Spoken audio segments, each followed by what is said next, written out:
Hello, good people. Welcome back to Mental Health with Muthoni. I am your host, Mary Muthoni, and today I'm privileged to have an amazing guest. I'll let him introduce himself. Karibu sana Enock. Thank you so much, Modoni. It is a pleasure to be here. Yeah, my name is Enock Mulwa, a founder of Tujiangalie Africa Foundation, author of the book entitled Turning Scars into Stars, and a preneur business consultant. Thank you. Enock is an author. Ni author ama ni writer. Enock is an author. Mhm. The book amesema it is turning scars into turning Star. turning. Turning scars into stars. Okay, I get it. You should get a copy. Maybe if you haven't read this book, it's an amazing book. From whatever I'm hearing, I haven't read the book, but I'll make an effort nisome ebook by the end of this week. So yeah, karibu sana Enoch. Thank you. Yeah, today we are talking about depression and suicidal ideations. Yeah. Tell us more about it.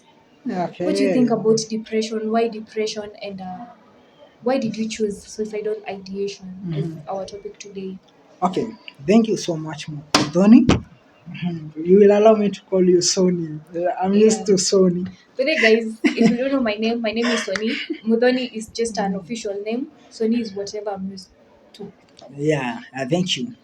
Yeah, being a psychologist, I'm a student, a psychologist, and author.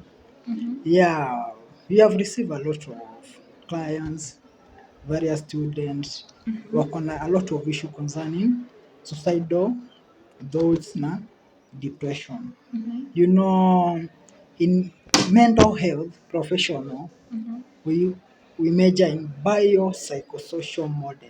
Yeah, true. Then you want to guide on how to solve those depression and suicidal Yeah. ideation. Yeah, Mm-hmm. yeah. On depression is more than just feeling sad. Yeah. Yeah, Mm-hmm. and psychologist by the name Aaron Beck Mm-hmm. came up with a theory called cognitive Behavior therapy. behavioral therapy. Theory. That Theory. man Mm-hmm. was explaining how our thoughts describe or affect our behavior, Mm-hmm. or else our thoughts affect our feeling, then our feeling affect our action. So the action are determined by our feeling, Mm-hmm. then our feeling are determined by our thoughts. So it is easy to say what you think results to your actions. Yeah, Yeah. true. Mm-hmm. So he had an example. He was giving an example. For Mm-hmm. example, you are a student, Mm-hmm. or else I am a student. Mm-hmm. It comes a time. For example, your boyfriend amekupiga heartbreak, for example. Mm-hmm. Now, because ulikuwa you love that guy very much, Mm-hmm. so much, ulikuwa you have given all your heart to her, your body and Mm-hmm. everything. Mm-hmm. Unasema now I'm looking forward to marry this guy, a very handsome, tall, brown, whatever. Mm-hmm. So that guy unakuja unapata he has another girlfriend because your relationship is a long distance relationship. Mm-hmm. So for example, wewe uko hapo in Moi, yeye ako in Eldoret University. Mm-hmm. So unapata back there in Eldoret University, or University of Eldoret, he has another girlfriend, but you wasn't aware. Na unakuja kujua, una feel enye that guy has betrayed me, what I have done, nimemfanyia mambo mingi, all my time umenipotezea muda, bona huku niambia. So unaanza kupata na hiyo feeling ya enyewe jamaa amenikosea, I don't see any purpose of living. Unaanza kusema enyewe nafaa nijiue. Na you know there are two types of suicidal ideation. We have passive suicidal ideation. That is whereby, for example, when you are sleeping, you wish naomba tu kesho nisiamke nikuwe nimekufa. Then we have the other one which is inactive, whereby now you plan how you will kill yourself. Unaweza sema nitajidrone, or ni I take a poison, you see, because of those thoughts umekuwa ukifikiria most of the things you have been doing to that guy na amekupotezea a lot of time, a lot of, for example, finance, umekuwa ukimsupport, at last anakuja anaku disappoint, you see. Yeah. So yeah, that was, you have really defined what depression is, like the continuous feeling of sadness and what leads to depression, and the way depression might lead to the suicidal ideation. Now I have a question. Most people say, or even psychologists, Yeah, psychologists. yeah, they say that those people who talk about suicide don't actually commit suicide, but those people who don't talk about suicide are the ones who actually do the act. Is it true, or just it's just? You know, there's an analogy I like to use. Mhm. You being right doesn't mean I'm wrong, and I being right doesn't mean you are wrong. It usually differ with your school of thought and my school of thought. For example, I can tell you taking bank is bad, but you give me advantage of taking bank, then I myself nakwambia mambo na bank ni mbaya, but bado nakupea mazuri. You see, unapata bado uko correct na mimi niko correct. It depends on how you view that nini. We usually say unaangalia things, you look things from a different angle. And there was a story I was given to a given congregants or a group of students. For example, in Congo forest, there are a lot of mangi. Na wanga zina hang, most are on top, zingine on the bottom.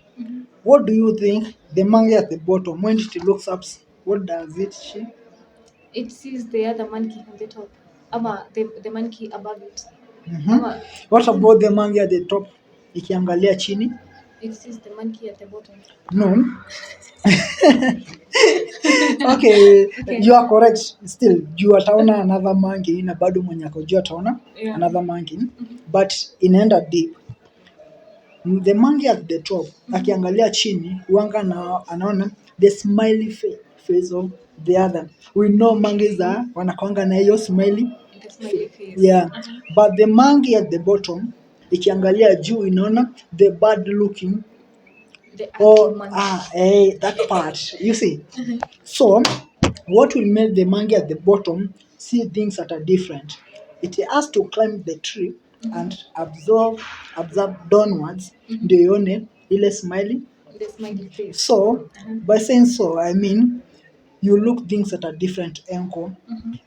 Kuna ukweli kwamba those who talk about suicide, some do, but others who don't, usually some also do.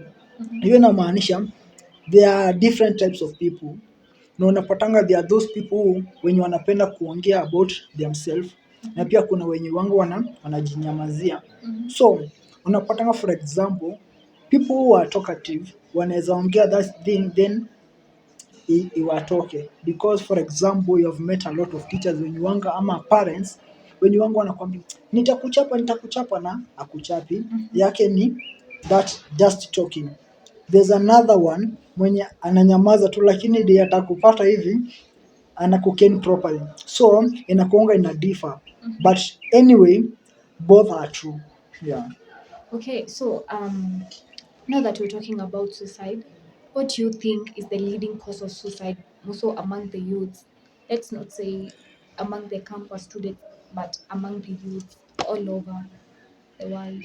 Okay, thank you.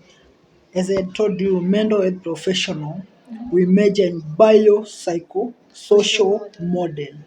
For example, when we deal with biological part, there are things we call neurotransmitters. Yeah. For example, we have serotonin. It is responsible for mood regulation.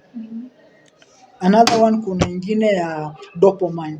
The wanga inakufanya when you take a small alcohol, una feel like utamoje feel. You feel you are feeling good. That sense you repeat the same thing. So because of that neurotransmitters, let's measure on serotonin, which is inadili na mambo na mood regulation. Unapatanga for example, let's use our example of your boyfriend back in University of Eldoret. That boy or Uh-huh. that man, because you have invest a lot of your time, a lot of your money, you have umejipeana kabisa to that guy, na anakuja anakupea a lot of heartbreak ingine kali. You see juu wakati ulikuwa na yeye, dopamine ilikuwa on work, it was producing a lot of They have pleasure. hormone, yeah. Pleasure, it Yes. is about pleasure. But so your mood was good, now you enjoy, whenever you go you are posting, I have my guy here, you can see. Then when he breaks you, we go back to serotonin, which is responsible for Mood mood regulation. regulation. Sasa you see, mood yako itabidi ibadilike because you are no more loving the guy or else he is not loving you. Yeah. Utaanza kupata your mood ziko chini, you see, na hiyo inaweza kuaffect yenyewe, upate yenyewe hakuna haja. So that is part of Transmission. neurotransmitters Neurotransmitters. yenye iko under biological Biological. cause. Yeah. There's the other one, psychological cause. Let's use our example of Aaron Beck, psychologist, mwenye aliongea about cognitive behavioral therapy. That one iwanga inatueleza about the negative views, iwanga ina measure na your negative thoughts, Yeah. to change from negative thoughts to Positive. a positive. Since we have said your thoughts describes your feeling, Yeah. then your feeling Determines my behavior. inaenda How kwa I act. behavior and action. So whenever you think about negative, whenever you have distorted thoughts ama negative thoughts, ita lead kuwa na bad feeling, ikuelekeze kwa bad action. But whenever you have a good thoughts or else positive thoughts, inakupeleka to good feeling, that pleasure, then it will lead to a good action. Yeah. Yeah. Yeah. You talked about the biological, from the biopsychosocial model. You talked about the biological part of it and psychological part of it. How about the social part of it? Social, yeah, right? The social part of it, social ni how you interact with other people, how you interact with your friends, how you interact with my friends. So unapatanga in social, for example, I have a team of friends. Now those friends tuna engage in a lot, like for example games, trips, Yeah. travel, we do a lot with my friends. Now by so doing so, unapatanga like for example one of our guy ni betrayer. Whatever you have planned here, ama nimekuja nikukwambia Sony, this is my secret, na umeenda ukaspill all the beans to your friends or else, na wanaingia social media wanaanza kusema Enoch does this, Enoch does this. Unaona, hiyo itani affect personally juu kuna kitu nilikwambia ingekuwa kwa public, but now iko kwa public, you see. Yeah. So inakuwa a lot of challenge. Hiyo inaweza for example, naweza kupea a traumatizing event yenye ilinifanyikia. For example, nikwambie niliripiwa na ango yangu, na nimekwambia as a friend, then you go ahead unaanza kupeana kwa media, you see. Naweza feel depressed, enyewe sione haja ya kuishi, watu watakuwa wananiona aje vile niwanga na ng'ara and so vile naongea hivi, you see. Hiyo inanilead kwa either nijiue or nakuwa depressed, sioni haja ya kuishi. Okay. Yeah. Thank you so much for that. Our viewers, today tumekuwa too much into the hard terms like umesikia kuhusu vitu kama CBT, cognitive behavior therapy. Those are some of the things that we learn in psychology, and those are some of the things that we use to understand behavior. So msipotee, we still love you guys. So what are some of the ways that we can use to prevent suicide, or is it true that suicide can be prevented? And also, what are some of the ways that we can use to avoid suicide and also depression? Okay, thank you. Suicide can be prevented. Mm-hmm. There are many psychologists and counseling psychologists. Kuna kitu wanga tunaita therapy. Therapy is whereby I have my problem. I come to Sony, I told you Sony, I'm undergoing a lot of problem. niko na, for example, I'm addicted to taking bag, cut and whatever. Na nakwambia this has been, na feel niko down kabisa, I don't feel worthy kuishi, so najiona nafaa juu imenilemea. Ama for example unapata like a guy or a lady amelemewa na kitu, for example masturbation, na that thing aimwachilia, whenever he tries to live bado aachi. Unapata sasa anaona area jiondoe kwa hii maisha a bit, watu wasikuwa namuona, because for example nowadays you can do something in secret, but at night uanze kuona the thing you did in secret iko kwa media. So hiyo inatueleza why there is a lot of suicidal thoughts na a lot of suicide, people who are depressed, students who are failing, marriages are breaking, you see. So suicide can be prevented. Now we have, let's go back to our Aaron Beck, the father of CBT or else cognitive behavioral therapy. That man, since tuna major na thoughts, as a psychologist we are dealing mambo na thoughts, because we know you can change the world via your mind. Yeah. You usually say, for example, tukiongea mambo na money nilisamanga, we don't have money problem, we have an idea problem. So hiyo inatuambia vile tunateseka because hatuna idea, or else the idea we have, we are not implementing the idea or changing the idea to money.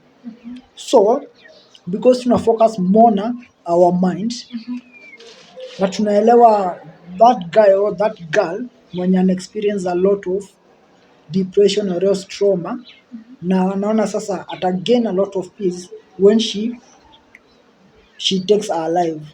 So since our mind kuna, tunaweza sema ni negative thought, amekuwa fed na a lot of information zenye they are not embracing at all.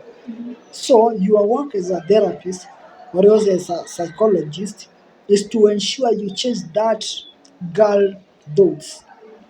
How will you change thoughts? For example, you can give her some stories. For example, Sony or Mudhoni, you uko na a lot of those about kujiua, and because your boyfriend amekuacha, is it the only guy in the world? He's not the one, but I love him. I'm You love him, for example, yeah, you I love still love him. him. Lakini there's other guys na bado wako na like, kaa ni kuangalia beauty handsome, wako wazuri kumliko. Unaweza pata yenyewe kuna wenye wako juu, kaa ni pesa kuna wenye wako fiti, you see. And that boy leaving you doesn't mean maisha yako imeishia hapo. In Bible tukiingia na theological or biblically, tunasemanga kuna hope ya mti imekatwa kuchipuka tena, you see. For example, unajua tunasemanga wherever you have made a mistake or else whatever doesn't kill you makes you more stronger. Na juu that guy hajakuua ama hajakufanyia mabaya, you are more emotionally more stronger than you were last time. Kwa hivyo ukimeet another guy, utakuwa kuna kitu tunaitanga due diligence. Ukiangalia boy utakuwa unasema hadi naweza mtembelea kama sijamwambia, I confirm whether there is another girl. Au utakuwa reluctant useme I have a guy in Nairobi University of Nairobi, ako Nairobi anafanya kazi. You are not reluctant, utajikuwa more strong. Unasema sitamwitisha fare hii wiki, naenda kwake kasi sijamwambia. You just confirm, you be aware. So by so doing unaanza ku encourage that lady or that guy, unaanza kumwambia that is not the end of life, bado kuna maisha ingine mzuri, na bado hiyo ilikuwa Mungu anakuondolea mbaya akuletee mwingine, you see. Kwa hiyo ndio tunasemanga a door closed opens another, when a door closed opens another door. Na probably unapatanga yenye imefungwa, hii ingine ikifunguka inakuletea mazuri zaidi, you see. So there is an hope of changing, yeah. Okay, so thank you so much for that. what would you like to tell? Maybe there's a person out there who is feeling like, who have come to an end of this. I feel like deleting myself. That's the words that I use there outside there. I feel like committing suicide. I feel like life has been so hard on me. I feel like I'm comparing myself to my other friends. They have achieved a lot and haven't achieved anything. What would you like to tell that person out there? Okay, thank you for that question. Yeah, like for example, our Generation Z, Mm-hmm. we are passing a lot because of comparing ourselves to our friends. Yeah. Let's use an example. Mhm. Sonny, I am your age mate, Mm-hmm. right? Mm-hmm. Na nimeenda nimeachieve in a different, sijakwambia nimeachieve aje, nakuja nakwambia ni Mungu. Yeah. Na sasa juu wewe you have that pressure, I want to drive like Enock is doing, I want to explore the world, nafaa nifanye matravel hapa na pale. Mm-hmm. Hiyo inakupea pressure. What you should be comparing yourself to is your yesterday, Mm-hmm. not your friend. Mm-hmm. Unafaa kuwa una compare what I'm doing today, is it better than what I was doing yesterday? Mm-hmm. That's the only competition you should be doing, Yeah. but not with your peers or your friends. Because by doing so, unapatanga, for example, unaanza aupati amani because unaona like you are failing in life. Mm-hmm. For example, unajua using our system, the way our system works of education, tunasemanga mtu anafaa kuretire at the age of 65 and 70. 65, Mm-hmm. but I usually have a different thought. Even someone can retire at age of 20 or Mm-hmm. that, Mm-hmm. na bado Sony by achieving at 40 doesn't mean bado mi sita achieve. Yeah. Ni vile umefika mapema, bado mi nitafika.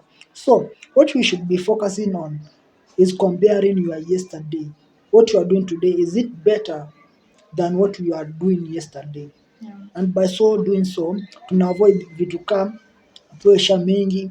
Tunafaa kuavoid pressure like our village pressure, vile unaambiwa na mabeste.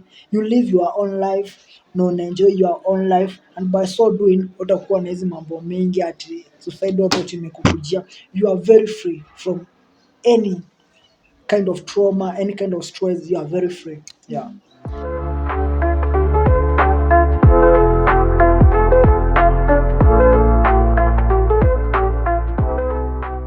You can tell us more about your book before we can conclude on suicide. I'll have something to add at the end, but you can tell us more about your book first. Okay, thank you. Yeah. And Yeah. what's the book?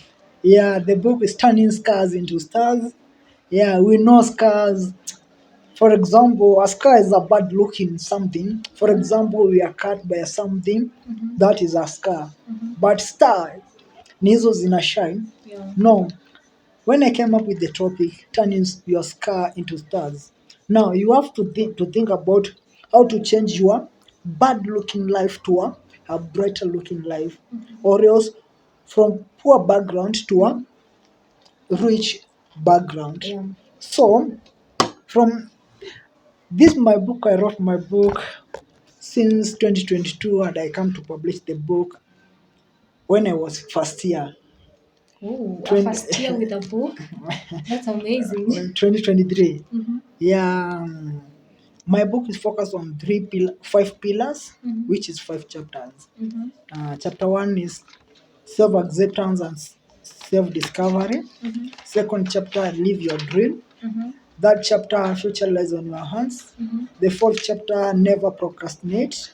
And the Success. fifth chapter, never give up. Mm-hmm. Yeah. So when I come up with those chapters, because I like a lot of story, my mentor usually tells me, never tell a point without a story or an example, or give an example without giving a point. They go hand to hand. If you give a point, then you enforce that nini point with an example. On point of, I think will allow me to go a chapter by a chapter Okay. because there are some things I have to clarify. Mm-hmm. So On our first chapter, self-acceptance and self-discovery, that is a chapter of which presents a lot of questions about self-acceptance and self-discovery. What is self-acceptance? Self-acceptance is accepting yourself the way you are, either physically, education-wise, academic, background-wise. You know, the one of the richest man in the world, Bill Gates, said, if you come from a poor background or you are born in a poor background, it's not your mistake. But dying poor, it's your mistake. So if you are born poor, it's your parents' mistake. Now it's upon you to make sure your parents or your children's, they will not say, I was born poor. So make sure your rich family comes from you. And the part of self-acceptance, I have given a story of First Lady in Nigeria, Stella Olusegun Obasanjo. She was a first lady to former President Olusegun Obasanjo. That lady, back 2005, he left his country or her country and went to Spain. That lady went for cosmetic surgery. We know what is cosmetic surgery. Ni zenye zinazunguka media mambo. For example, you want your nose to isonge, so unaenda unaongezea that nose or else the other parts of the body. So he went for cosmetic surgery. Before he left his country, she was very okay. She had no health complications. She was very okay. Few days back, after she has gone to England, Spain, the media came up with information. We have lost the first lady, Stella Olusegun Obasanjo. Now the question was, what has caused the death of Stella Olusegun Obasanjo? It came to people's mind kwamba he had gone for cosmetic surgery. By using that story, I was trying to tell the readers of my book, whenever you accept yourself, uta need any people ati wakwambie you look good. So you look good. Psalmist in the Bible tells us we are fearfully and wonderfully made. So, by knowing so, you don't need to go for any cosmetic surgery. So, by giving that an example, I wanted to show if you accept yourself, hautaanza kufanya vitu zingine zenye zinaweza cost your life. You see? So, it also applies to academic wise. For example, I am a student at Moi University. Na nimekuja nikagundua bado si best in mathematics. I have to accept myself. Me, I'm not good in mathematics, but I'm good in sciences. Kwa physics niko fiti, kwa chemistry I'm good. You see? So you accept yourself the way you are. For example, you have noticed your behavior is bad. Now you have to change your behavior. Useme enyewe behavior yangu si mzuri, because kuna kitu tunasemanga, unajieka kwa karumu, unaanza kujiangalia enyewe naendelea aje, how is my life taking way, am I going in a right path or I'm taking the wrong path. For example, I'm bad in mathematics. Naanza kusema, because for example, when I have accepted that I'm not good in mathematics, that is I have problem solved. By accepting your problem, we usually say is around 50% problem solved. Now, the other step itakuwa, Sony, you are good in mathematics. How will you help me to be good in mathematics? Because first of all you have accepted yourself. Lakini wakati umeanza bado unasema unajifinyilia tu, utapata utaipata help from those who have something. For more information about, you can purchase my book. You learn more about that. On self-discovery, there's a man called Sir Roger Bannister. By then, 1954, he was a student at Oxford, a medical student. That man was still he was an athlete. Na alikuwa anapenda kukimbia. But there was a barrier in the world that no man can run a mile in less than 4 minutes. 4 minutes. And we know a mile is approximate 1,500 meters a mile. There was a barrier, all I believe. No man can run a mile in less than 4 minutes. Then Sir Roger Bannister said, "Why can't I try?" and prove the word wrong. Then he made it. In 5th May 1954, it was a nice morning, calm morning. Then he made it in 3 minutes, 59 seconds, and 4 milliseconds. What does that one tell us? Wherever you discover yourself, that man doesn't mean he was not a failure. Back in 1952, he had failed in another race, but the audience walikuwa na believe Sir Roger Bannister anafaa atawin hii kitu, but he came number 4th, hakuwa number 1st. Lakini in 1954 he made it, he break the barrier that no man can run a mile in less than minutes, in 4 minutes. What does that one tell us? Even though we may incur a lot of discouragement, unaweza pitia mangumu uambiwe that one is impossible. Unataka first class? Hauwezi. Unataka kujenga a mansion? Hautaweza. You see, anakuambia uko na nini. But when you discover yourself, unasema I'm good in this.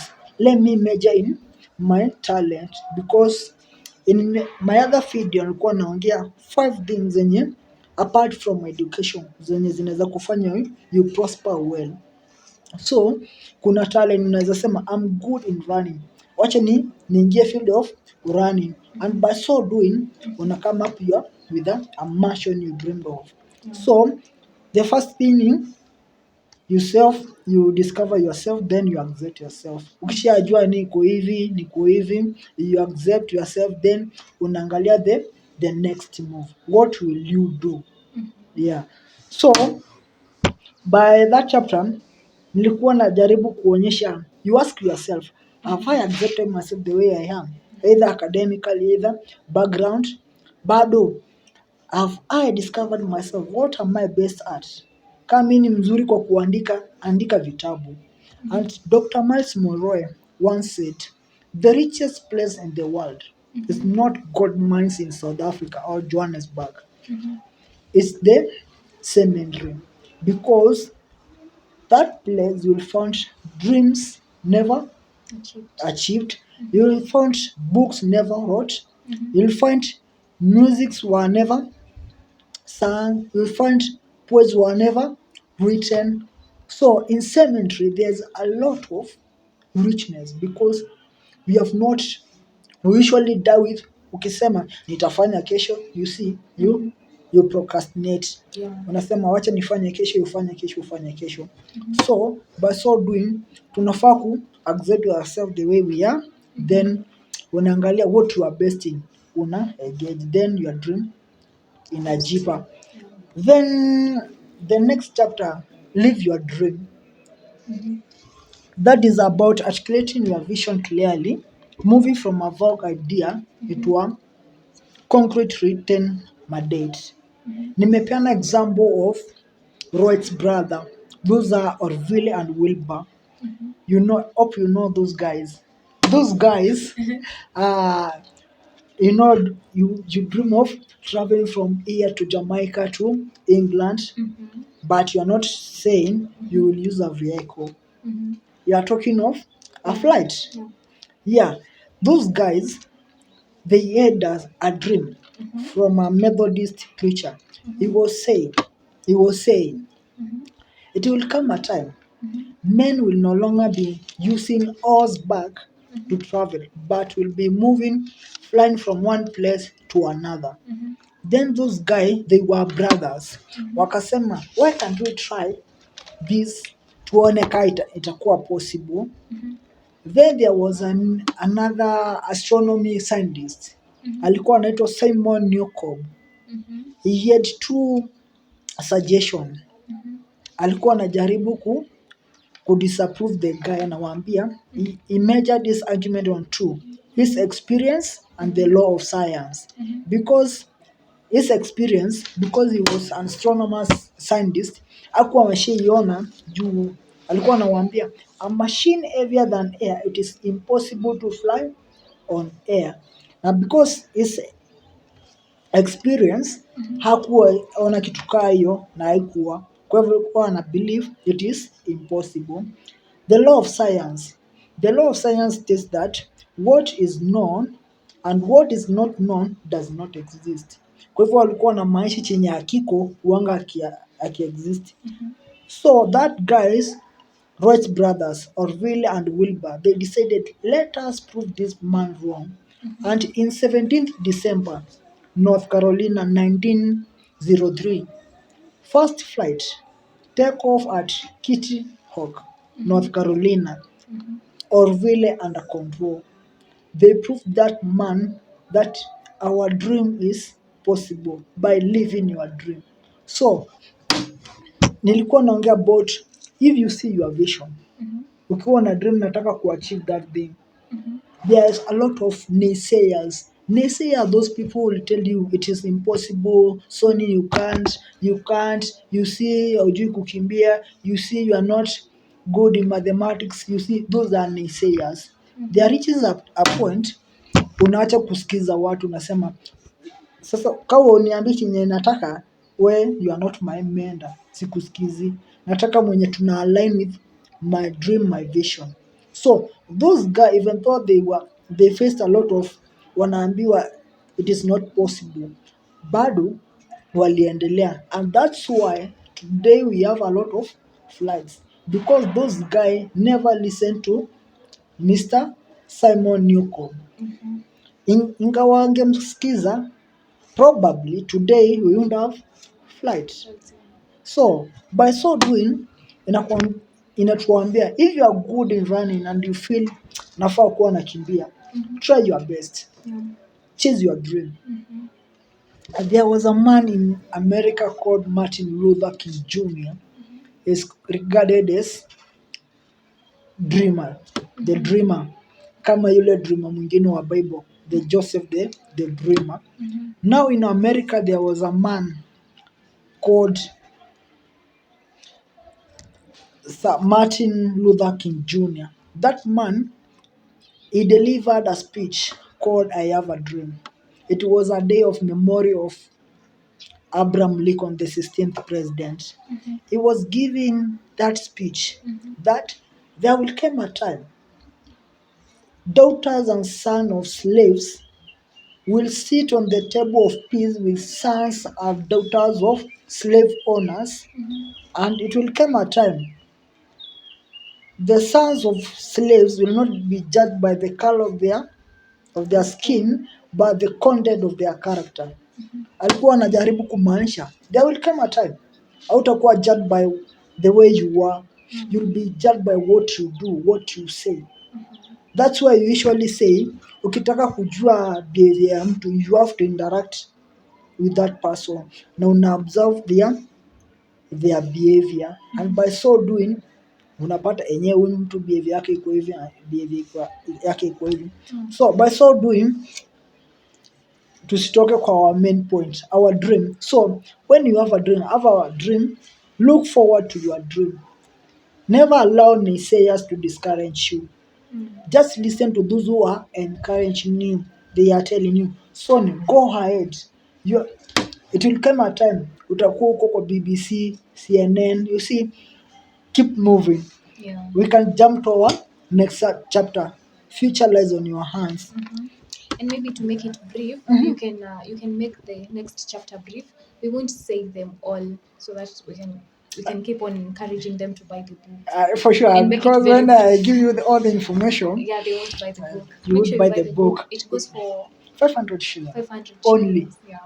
So that chapter of future lies on your hands. Let's talk of our own Professor Wangari Maathai. And today we have a junior Wangari Maathai. Yeah.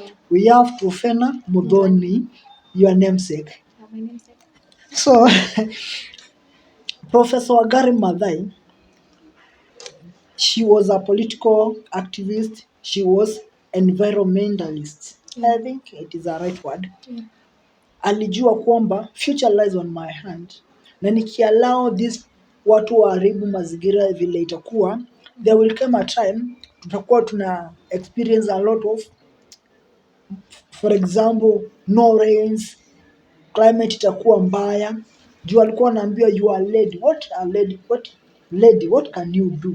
Because there was that mindset back for our parents, our grandparents walikuwa wanasema all my dates belongs to men, and ladies hamfai ku make any decision. You should be just listener.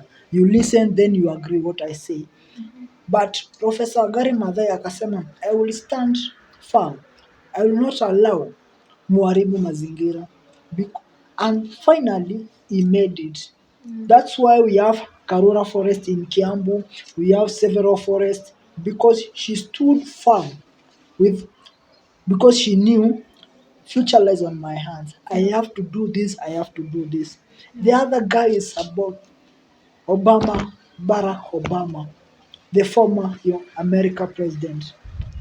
He's son of our own from Kisumu somewhere. Yeah. That guy, he had a dream of becoming the president of superpower country. Alikuwa anasema I want to be the president.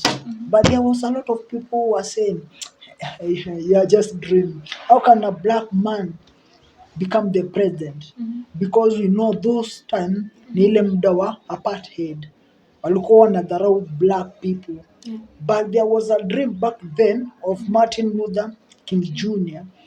that he said there will come a time people will not be judged by their skin but the content of their character. Yeah. And Obama, because he knew the future lied on his hand, finally he made it, he became the president. Yeah, Sonny, I was telling you about Obama, the former United States of America president, is son of our son here Our in son, Kenya. our Yeah, own. yeah, our own.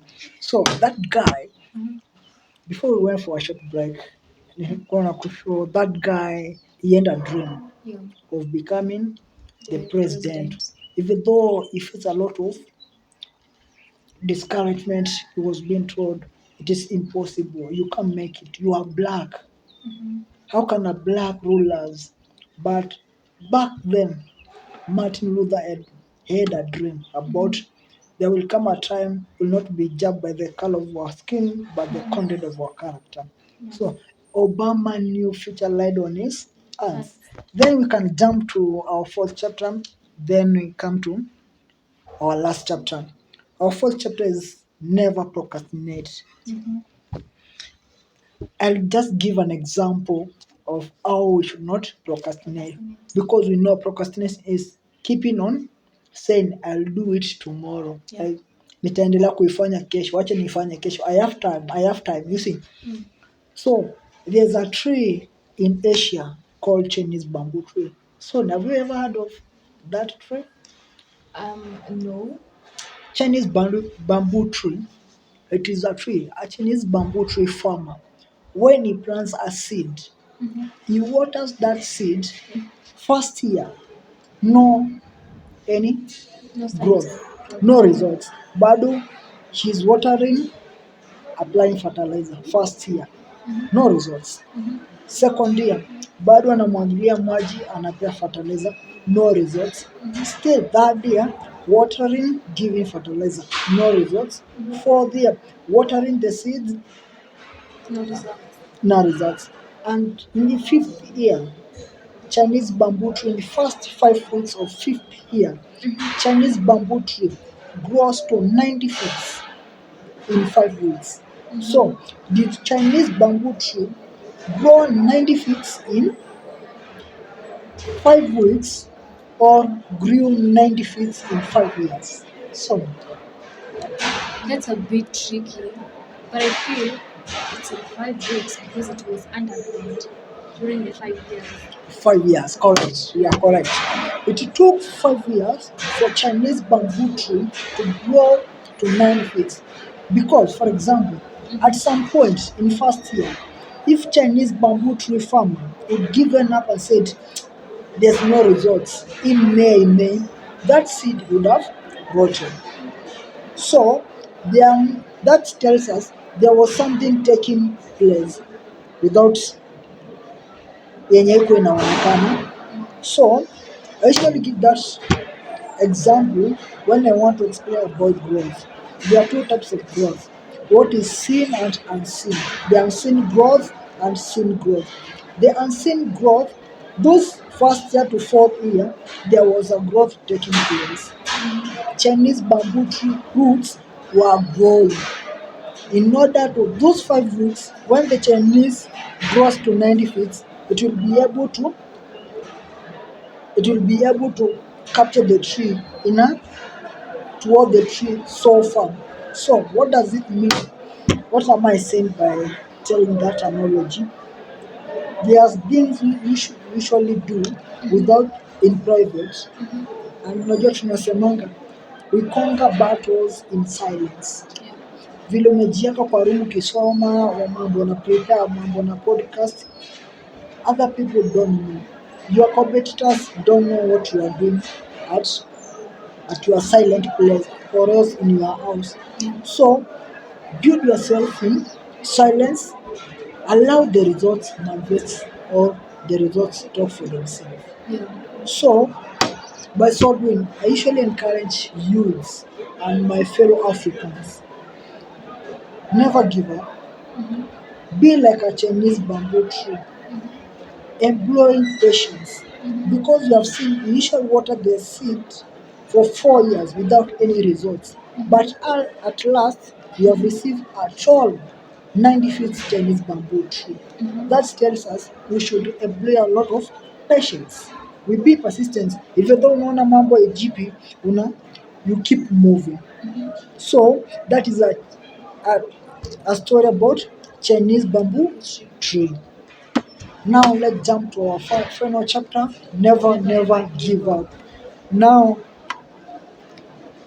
because of pressure we are receiving from fellow youths, fellow peers, tunaencounter a lot of pressure and we end up giving up. That's why unapata wanafunzi wengi wanajiua.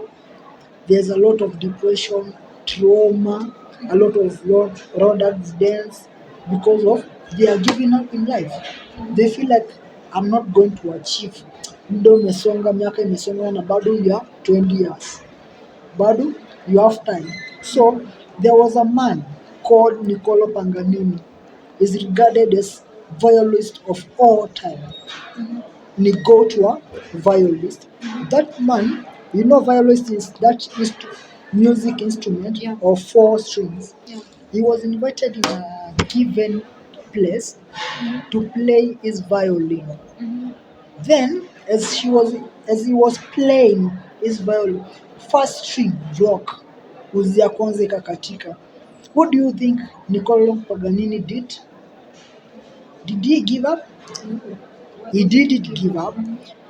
As he was trying to master the 3-string violin, the second string broke. What do you think happened to him? Or did he quit to go and prepare the violin? He didn't.